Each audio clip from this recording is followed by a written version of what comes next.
Hi friends, ಇವತ್ತು ನನ್ನ birthday ಅಂತ ಬೇಗ ಎದ್ದು ದೇವಸ್ಥಾನಕ್ಕೆ ಹೋದರೆ ಅಲ್ಲಿ ಪೂಜಾರಿಗಳೇ ಇರಲಿಲ್ಲ. ಸೊ ನಾನೇ ಆರತಿ ತೊಗೊಂಡು ಕುಂಕುಮ ಇಟ್ಕೊಂಡು ಹೊರಟೆ. ಸೊ ನಮಗೆ 7 ಗಂಟೆ ಕ್ಲಾಸ್ ಸ್ಟಾರ್ಟ್ ಆಗೋದ್ರಿಂದ ಸ್ವಲ್ಪ ಏನಾದರೂ ಹೊಟ್ಟೆಗೆ ತಿನ್ಕೊಂಡು ಹೋಗ್ತಾ ಇದ್ದೀನಿ. ನಮಗೆ 7 ಗಂಟೆಗೆ ಸ್ಟಾರ್ಟ್ ಆದರೆ 10 ಗಂಟೆಗೆ ತಿಂಡಿಗೆ ಬಿಡ್ತಾರೆ. ಇದು ನೋಡ್ತಿದ್ದೀರಲ್ಲ, ಇದು ನಮ್ಮ ಇನ್ಸ್ಟಿಟ್ಯೂಟು. ಯಾರೂ ಇರಲಿಲ್ಲ, ಎಲ್ಲ ಕ್ಲಾಸಲ್ಲಿದ್ದರು. ನಾನು ಸ್ವಲ್ಪ ಲೇಟಾಗಿ ಹೋದೆ. ಆಲ್ರೆಡಿ ಜಿಯೋಗ್ರಫಿ ಕ್ಲಾಸು ಸ್ಟಾರ್ಟ್ ಆಗಿಬಿಟ್ಟಿತ್ತು.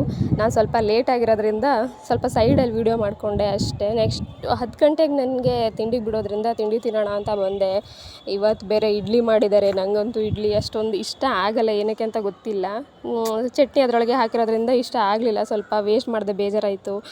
2 ಗಂಟೆಗೆ ನಮ್ಮ ಫ್ರೆಂಡ್ಸ್ ಎಲ್ಲ ಸೇರಿ ನನಗೆ ಕೇಕ್ ಕಟ್ ಮಾಡಿಸಿದ್ರು. ಈ ಸಲ ಏನೋ ಒಂಥರ ಸ್ಪೆಷಲ್, ಯಾಕಂದರೆ ನಾನು ಇದೇ ಫಸ್ಟು ಬೆಂಗಳೂರಲ್ಲಿ ಬರ್ಡೇ ಸೆಲೆಬ್ರೇಟ್ ಮಾಡ್ಕೋತಿರೋದು. ಮತ್ತು ಹೊಸ ಫ್ರೆಂಡ್ಸು. ನಮಗಿನ್ನು ನೈಟ್ 9 ಗಂಟೆಗೆ ಕ್ಲಾಸ್ ಬಿಟ್ಟರೆ ಇನ್ನು ಮತ್ತೆ ಮಾರ್ನಿಂಗ್ 7 o'clockಗೆ ಕ್ಲಾಸ್